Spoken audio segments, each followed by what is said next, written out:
Hosanna ఎలిషదాయ్. ఈ లోకంలో ఏదైనా లబ్ధి పొందాలంటే ఐడెంటిటీ కార్డ్ ఉండాలి. అది ఓటర్ కార్డ్, ఆధార్ కార్డ్, ఇంకేవైనా అవ్వచ్చు.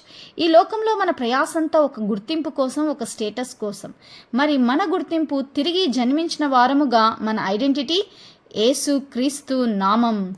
మత్తయి 1:21 తన ప్రజలను వారి పాపముల నుండి ఆయనే రక్షించును గనక ఆయనకు యేసు అను పేరు పెట్టుదువనెను.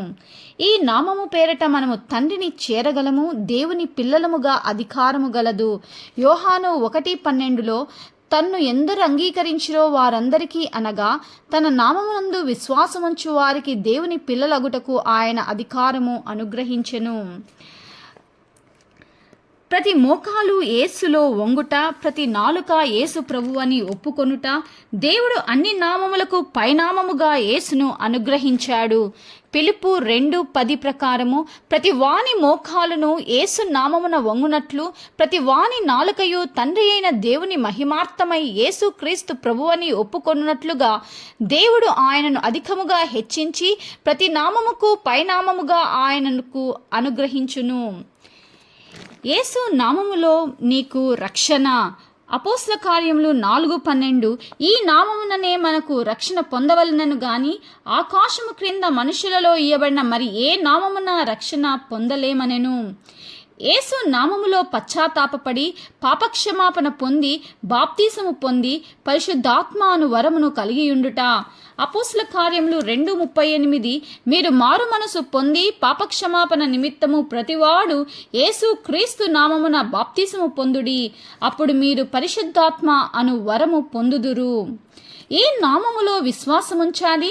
యేసు నామములో విశ్వాసముంచి ఆయన్ను ఎరిగి బలపడుదుము. అపోస్తల కార్యములు 3:16 ఆయన నామమందలి విశ్వాస మూలముగా ఆయన నామమే మీరు చూచి ఎరిగి ఉన్న వీనిని బలపరచెను. ఏ నామములో ప్రార్థన చేయాలి? యేసు ప్రభువు నామమును బట్టి ప్రార్థన చేయుట. అపోస్తల కార్యములు 2:21 అప్పుడు ప్రభువు నామమును బట్టి ప్రార్థన చేయువారందరూ రక్షణ పొందెదరు. యేసు నామములో నీవేమడిగినా తండ్రి అనుగ్రహిస్తాడు. యోహాను 16:23 మీరు తండ్రిని నా పేరట ఏమి అడిగినను ఆయన మీకు అనుగ్రహించునని మీలో నిశ్చయముగా చెప్పుచున్నాను. యేసయ్యను నీవేమడిగినా నీకు ఇస్తాడు. అయితే నీవు అడిగేటప్పుడు నీకేది మంచిదో దేవుని దృష్టికి అవి అడుగుము, అయోగ్యముగా అడగద్దు. నీకు తెలియకపోతే యేసయ్యనే మంచి ఈవులు ఇవ్వమని అడుగు. దేవుని శక్తిని పరీక్షించకు, శోధించకు. యోహాను 14:14 నా నామమున మీరు నన్నేమి అడిగినను నేను చేతును. యేసు నామములో స్వస్థత, దయ్యాలను విడిపింపబడుట, భాషలు మాట్లాడుట. మార్కు 16:17-18 నా నామమున దయ్యములను వెళ్ళగొట్టుదురు, క్రొత్త భాషలు మాట్లాడుదురు, పాములను ఎత్తి పట్టుకొందురు, మరణకరమైనదేది త్రాగినను అది వారికి హాని చెయ్యదు, రోగుల మీద చేతులుంచినప్పుడు వారు స్వస్థత నొందుదురని వారితో చెప్పెను.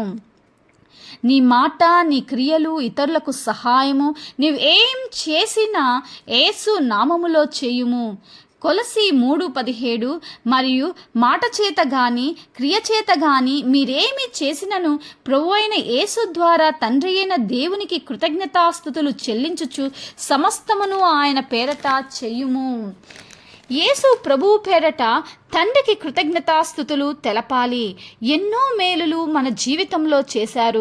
ఈరోజు నువ్వు భూమి మీద ఉన్నావంటే అది ఆయన కృప.